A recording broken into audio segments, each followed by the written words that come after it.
안녕하세요. 슬기로운 독서 생활의 작가 영아입니다. 오늘의 책은 칭찬은 고래도 춤추게 한다.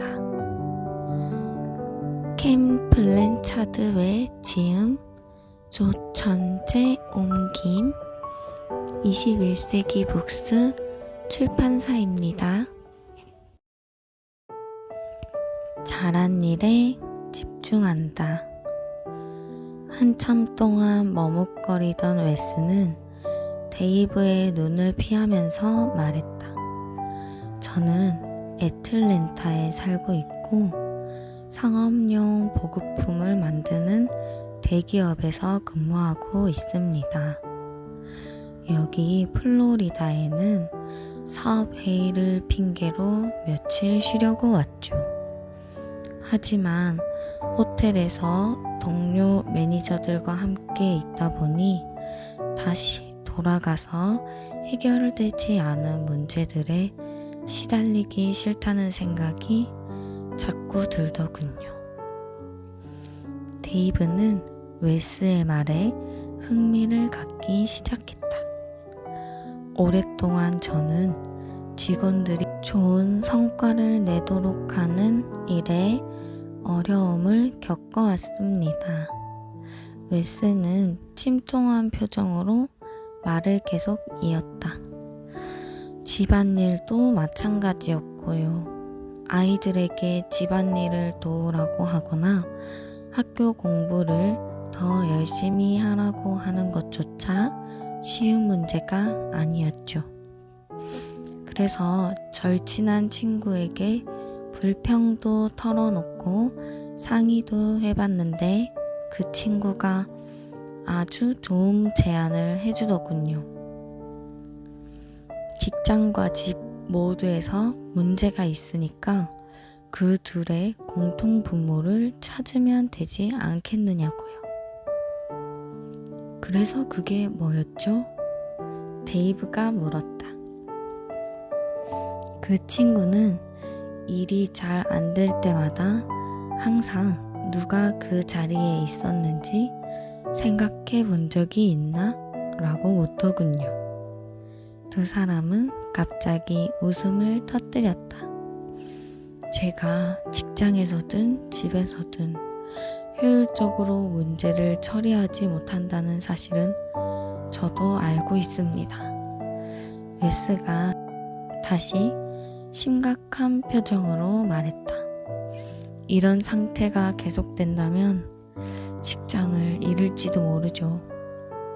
그동안 사실 나름대로 노력도 많이 해봤습니다만 지금은 자포자기 상태에 가깝습니다. 데이브는 웨스의 하소연하는 듯한 말투에서 그가 정말로 걱정하고 있음을 느꼈다. 무대 뒤편을 좀 보여드리죠. 데이브는 손가락으로 무대 뒤편을 가리켰다. 그러고 나서 당신의 문제에 대해 좀 더 얘기를 나누도록 하죠. 데이브는 문을 지나 몇 미터 떨어져 있는 훈련 장소로 웨스를 안내했다. 범고래 2마리가 거대한 검은색 등과 지느러미로 투명하고 푸른 물살을 미끄러지듯 가르고 있었다.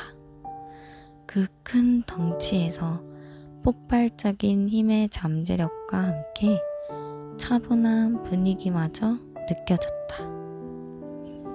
풀장을 돌아보면서 조련사는 고래들의 이름을 하나하나 알려주고 그들에 관한 재미있는 일화들을 소개해 주었다. 고래 한 마리마다 신뢰와 우정을 쌓아가는데 오랜 시간이 걸리죠. 데이브가 나지막하게 말했다. 이런 신뢰와 우정이 아까 보셨던 쇼의 가장 기본적인 요소입니다. 고래는 인간과 그리 다르지 않습니다. 훈련시키는 방법이 마음에 들지 않으면 그걸 표현하죠.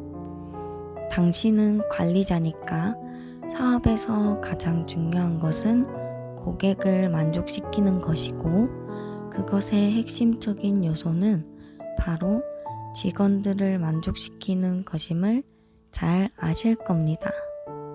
범고래들이 우리를 두려워하지 않고 서로 어울리게 되면 범고래와 우리 사이의 관계가 돈독하다는 사실이 관객들에게도 전달되죠. 정말 그래요. 웨스가 조금 전에 있었던 쇼를 머릿속에 떠올리며 큰 소리로 말했다. 그 쇼는 정말로 사람들을 행복하게 만들었어요. 스타디움을 나가는 사람들의 모습을 보면 알 수 있죠. 관중들의 반 정도가 물에 젖었는데도 그들의 얼굴에는 미소가 가득했죠. 그 행복감은 범고래들에게서도 볼 수 있습니다. 데이브가 말했다. 쇼가 시작될 때 범고래들은 다들 입구 쪽으로 몰려들죠. 그들은 쇼에 참여하고 싶은 겁니다. 범고래들은 쇼가 자신들에게 긍정적인 경험이 될 것이라는 사실을 잘 알고 있죠. 그렇군요. 그것이 바로 범고래 훈련에서의 원칙이었군요. 그런데 신뢰를 쌓기 위해 구체적으로 범고래에게 어떻게 해야 하는 거죠? 받아 적으세요. 데이브는 웃으면서 조바심을 내는 웨스에게 다음과 같이 말했다. 긍정적인 면을 강조하세요. 웨스는 그 말을 듣고 골똘히 생각했다. 옛날에 그런 가사의 노래가 있었던 것 같은데 그는 자신의 노트를 꺼내 다시 적기 시작했다. 이렇게 쓰면 되죠? 신뢰를 쌓고 긍정적인 면을 강조한다. 맞죠? 네, 맞습니다.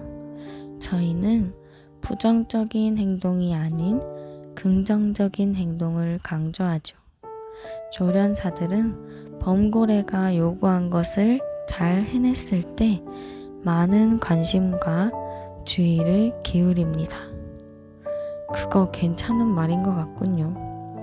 웨스는 배우는 기쁨에 목소리에 힘이 들어갔다. 그런데 요구한 걸 잘하지 못하거나 잘못했을 때는 어떻게 하죠? 잘못한 일은 못 본 척하고 행동을 재빨리 다른 곳으로 유도하죠. 웨스는 쓰기를 멈췄다. 그리고 잘 이해되지 않는다는 표정으로 데이브를 쳐다보았다. 못 본 척 하다뇨? 정확하게 어떻게 한다는 겁니까? 그러니까 데이브가 말을 하려는데 갑자기 웨스가 끼어들었다. 제 직원 중 한 명이 일을 망쳐놨는데도 그걸 다른 식으로 무마할 수는 없을 것 같군요. 또 우리 아이들 중 한 명이 숙제를 안 했거나 서로 싸우면 우리 부부는 그냥 못 본 척하고 넘어가지는 않아요. 데이브가 얼굴에 미소를 띠고 조용히 말을 이었다. 직원이나 아이들이 당신을 거스르면 그 일에 대해 많은 주의를 기울이시는군요. 당연하지 않나요? 아마도 직원이나 아이들에게 그렇게 하는 것이 마음에 들지 않는다고 말하고 나서 다시는 그러지 말라고 경고하겠죠? 웨스는 데이브가 당연한 말을 하고 있다는 듯 큰 소리로 대답했다. 그렇게 하는 것이 관리자로서 그리고 부모로서 당연한 일 아닌가요? 데이브는 웨스의 단호한 말투에 어깨를 으쓱 했다. 그럴 수 있습니다. 하지만 다시 한번 생각해 보세요. 그렇게 하는 것이 과연 집이나 직장에서 신뢰를 쌓는데 좋은 방법이 될까요? 웨스는 잠시 생각에 잠겼다. 자신의 생각이 너무 한 방향으로 고정된 듯 했다. 생각해보니 그렇지 않을 수도 있겠군요. 어쩌면 그렇게 하는 건 부정적인 행동을 강조하는 것일 수도 있겠죠? 데이브가 웨스의 말을 받았다. 항상 염두에 두어야 할 것이 있어요. 어떤 행동에 대해서 주의를 기울일수록 그 행동이 계속 반복된다는 사실입니다. 저희는 그 사실을 범고래들에게 배웠죠.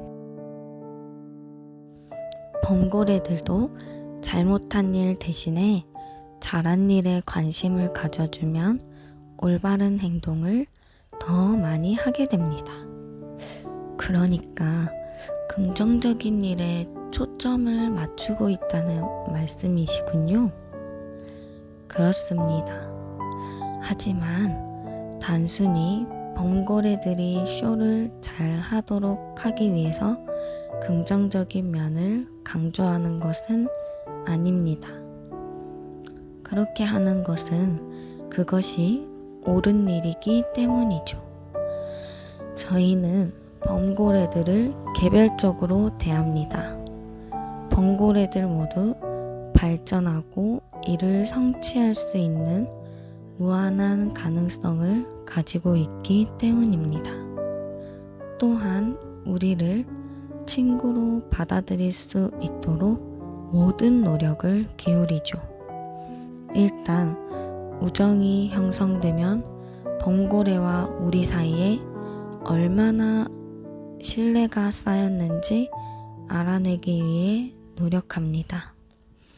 그러기 위해서 우선 범고래의 행동 양식을 연구하고 그에 맞게 범고래들이 힘들이지 않고도 쉽게 배울 수 있는 훈련을 시킵니다. 그때 훈련은 일종의 게임과 같은 것이죠. 웨스는 놀란 눈으로 데이브를 쳐다보았다. 범고래가 대단한 지능이라도 가진 것처럼 말하고 있군요. 마치 범고래가 인간과 협동하고 친밀한 관계를 맺기 원하는 것처럼 말이죠. 바로 맞췄습니다. 데이브가 당연하다는 듯 대답했다. 하지만 인간들도 자신들이 해야 하는 일을 해야 합니다. 그리고 동물을 교육하는데 가장 나쁜 습관은 동물의 능력이 제한돼 있다는 고정관념이죠.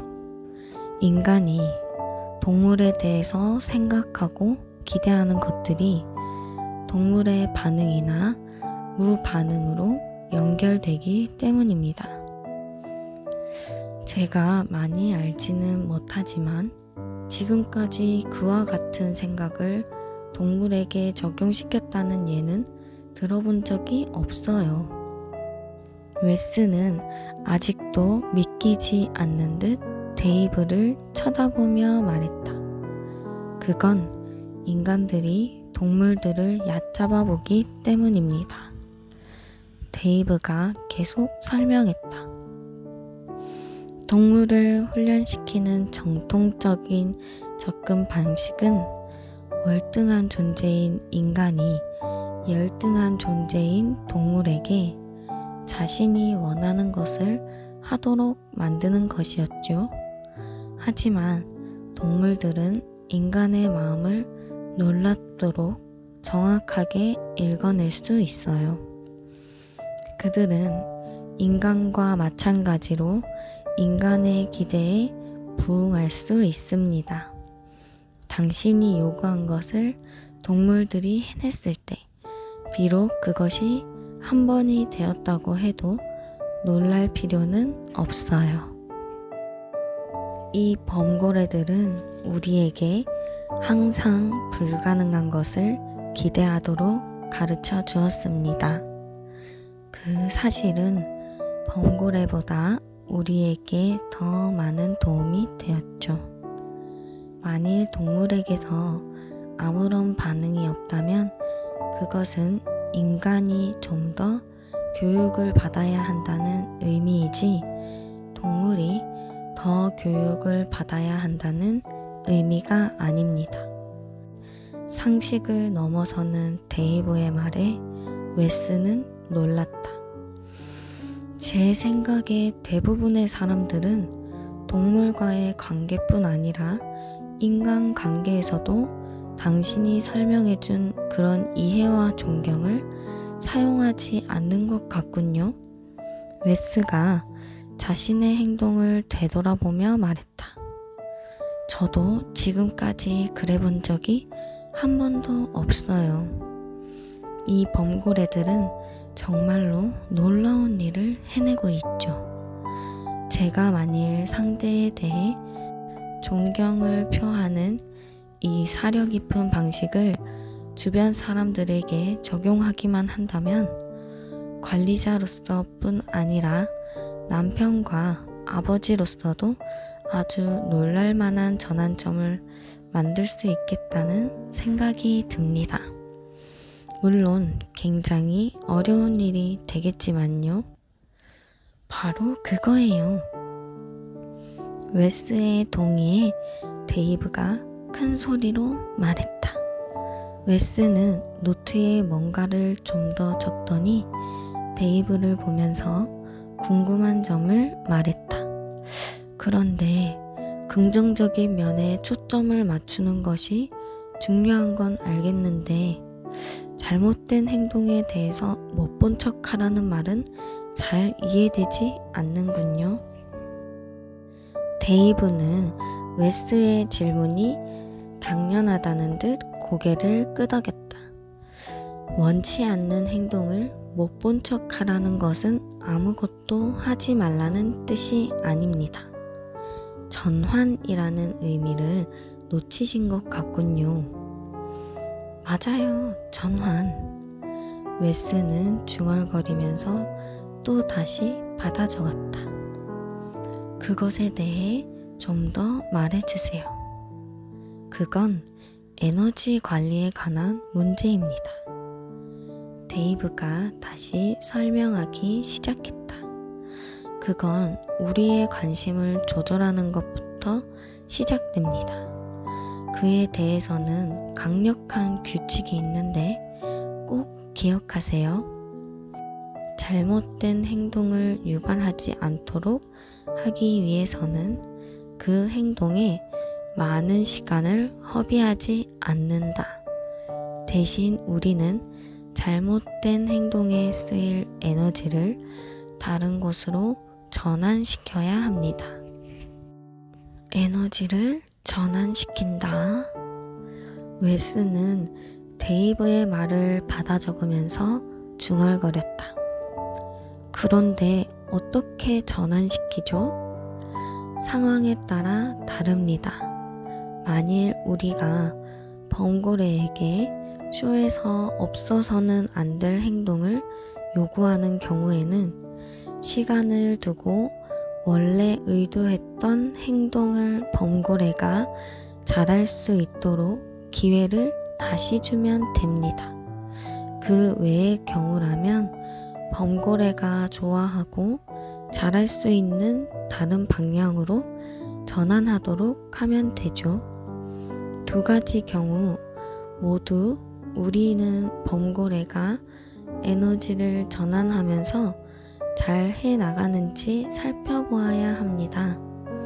만약 잘했다면 계속 긍정적인 것을 강조하고 그에 따른 상을 주면 됩니다. 그에 따른 상이란 먹을 것을 말하는 건가요? 음식도 물론 상이 될 수 있습니다. 데이브는 웨스의 추측에 동의했지만 이어 그 추측이 어긋날 수 있음을 설명했다. 하지만 우리는 범고래가 좋아하는 뭔가 다른 것을 찾아내려 노력합니다. 제가 샴과 일을 하기 전에 샴은 계속해서 음식을 통해 행동을 지도받았습니다. 그런데 이렇게 하면 문제가 생깁니다. 해야 할 일을 해냈을 때마다 생선을 준다. 이 과정에서 뭔가 부작용이 생길 것 같지 않습니까? 웨스는 잠시 생각한 다음 대답했다. 원하는 일을 샴에게 시킬 수 있는 경우란 배고플 때 뿐이라는 건가요? 그렇다면 항상 샴을 배고프게 만들어야겠군요. 바로 그것입니다. 그런데 범고래를 배고프게 만드는 것은 범고래나 조련사에게 좋지 않은 결과를 낳게 되죠. 데이브는 미소를 지었다.